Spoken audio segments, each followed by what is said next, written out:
pumasok na sa Philippine Area of Responsibility yung Typhoon 1, nag-kick in na yung preparation ng Pag-asa. Unknown to many, yung Pag-asa actually started preparations niya months before. After the order of the President to come up with better communication plan, Typhoon Signal number 4, so ito na talaga. Ito na yung oras na para sa Pag-asa. So, mula alas 5, kung saan sinasabi natin na ang path nito, papasok ng Apari at lalabas ito ng Lawag, walang signals na itataas sa Metro Manila. At around 9 p.m., it was pretty much clear that the typhoon has changed path.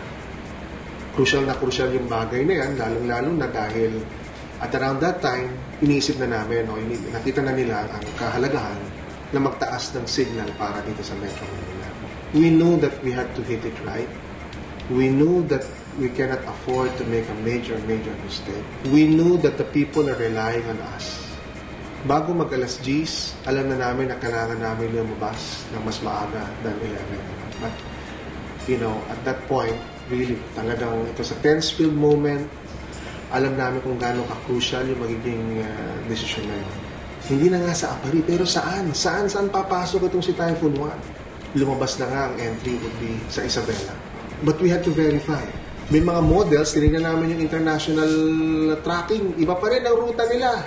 Iba pa rin ang pinapakita nila. Yung models natin sinasabi, iba. There was some point, alam mo, we had to verify. Tumatawag kami sa field. And we had to rely on the most basic of equipment, the most basic of tools. At si Secretary mismo tumatanggap ng tawag, binabasa sa ilalim ng hangin at ulan ng mga weathercasters natin kung ano mga readings na nakukuha nila. So, ayun, nagko-compute yung mga tao. Kino-compute nila, dito ba dadaan, bumabagsak ba ang pressure? And we were doing it frantically. Lahat sumisigaw at a crucial time. Sabi nga ni Secretary Montero was very much in control also. And he asked the guys. And while it was talagang there was silence also in the room. But when he asked everybody and sinabi niya, Isabela na ba? Sir, Isabela na. Mountain Province, exit nga ng Laguna. At 10:30 in the evening, we came out earlier than 11 p.m. Secretary Montero called the President. The President was actually on the line every hour asking about the developments. And he called the President to inform him that, sir, the typhoon's path has changed. It will now enter Isabela and we will be raising signals, signal number 1 in Metro Manila.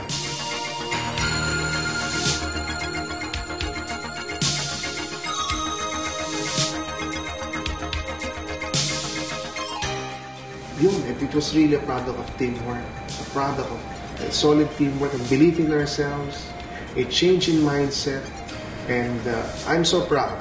I'm so proud of Pag-asa. I'm so proud to be there that night. Probably it's the birth of the new Team Philippines, sabi nga ni Yusek Yumul, because it was really team effort, it was courage, andun yung galing.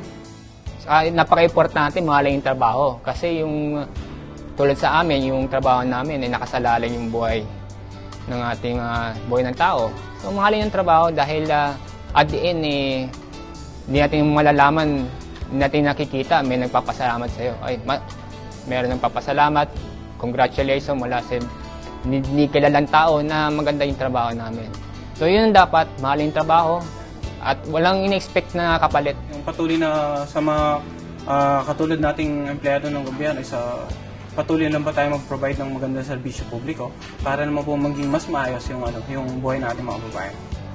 Sana gawin lang natin ang trabaho natin and then wag na nating tignan yung mga personal natin interest na yun naman usually ang nagpapalubog sa atin. Dapat magtrabaho lang tayo mabuti. Well, bilang empleyado ng gobyerno, mahalin lang natin yung trabaho natin, magtrabaho tayo ng ayos. Yung pumasok ka lang, yung tama sa oras, malaking bagay na yun. Sa isang government employee, hindi naman ganun kataasan yung ating salary, kumbaga. No?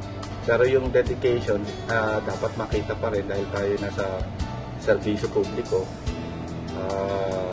Ipakita natin yung sinumpaan nating tungkulin bilang civil servant na paglilingkuran natin ang tao, ang bayan, ng higit sa ating makakaya.